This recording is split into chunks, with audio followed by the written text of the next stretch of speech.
The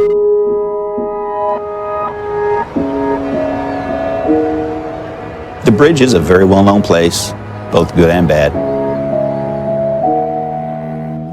When I first walk up to someone, if they're over the rail, I think you're always a little nervous. Generally, the first thing I do is introduce myself. So I would say, hello, I'm Kevin Briggs, I'm with the California Highway Patrol. I want them to know who they're dealing with, not just somebody in a uniform.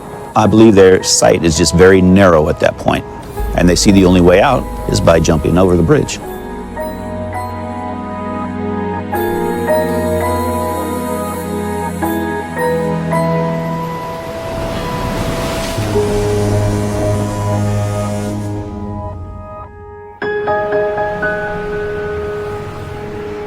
The bridge was completed in 1937. It began 3 years prior to that.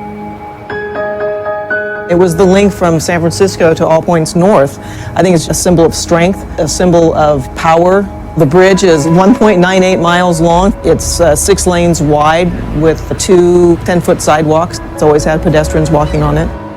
Far more people come here for the positive reasons, to experience it and to walk on it and to touch it and feel it and to be a part of its history. We do have people that are despondent that come out here. I've been on about 22 years. Before I promoted to sergeant, was just about 4 years ago. Most of my time was spent patrolling on the Golden Gate Bridge. When I came on the Highway Patrol, and I knew I wanted to come to Marin because I was raised here, I had no idea what transpired down on the bridge.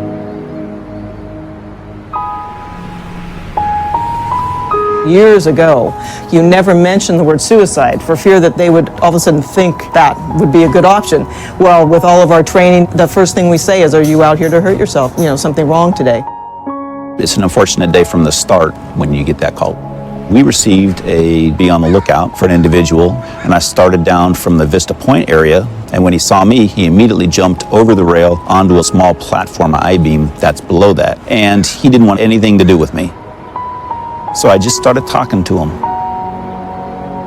He was just having some very difficult times at home, and as we progressed, he started to trust me more. He decided on his own, asked for help, and he did come back over. Several weeks later, I received a letter from his mother. He seems to be doing much better now that he's gotten on the right path. That's what we do. That's why we're here.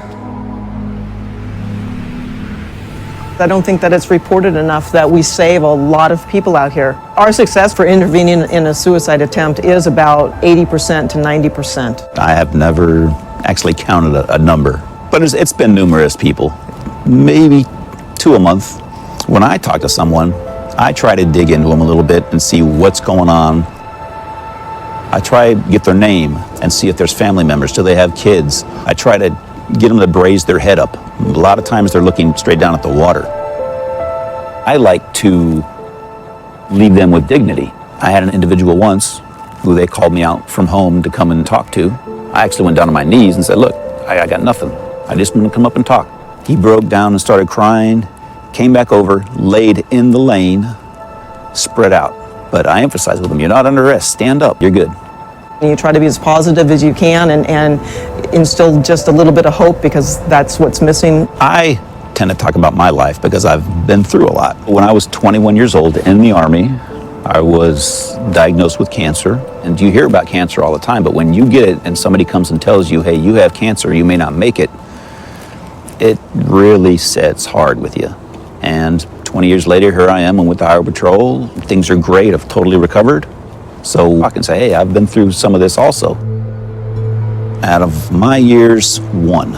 I've lost one person that I've spoken with. He was over the rail when I got to him. He never would give his name, wouldn't say why he was out there. I spoke with him for 40 minutes to an hour. He turned around and said, Kevin, I have to go now. My grandmother's down there. He shook my hand, let go, and jumped.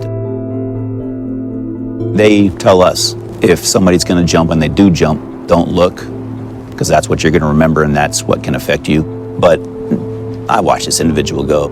I thought I did what I could to prevent this. It's very tragic. I was on scene with him on one incident where we were out there for over 7 hours. Kevin never quit talking and kept going. It was a long time. It went well into the night, and we were all just freezing. It was just really cold, nasty, foggy night. We found out he did have some kids, and that really set it in motion for him to come back over. He had his hand through the rail coming towards us, so we made a decision to try to grab that hand. Being out there so long, the skin is cold and clammy and wet and slippery, and when we did that, we almost lost him. He did come back over. We asked him, what was it finally, after all those hours, that you finally decided to come back? And he just says, Kevin wouldn't give up.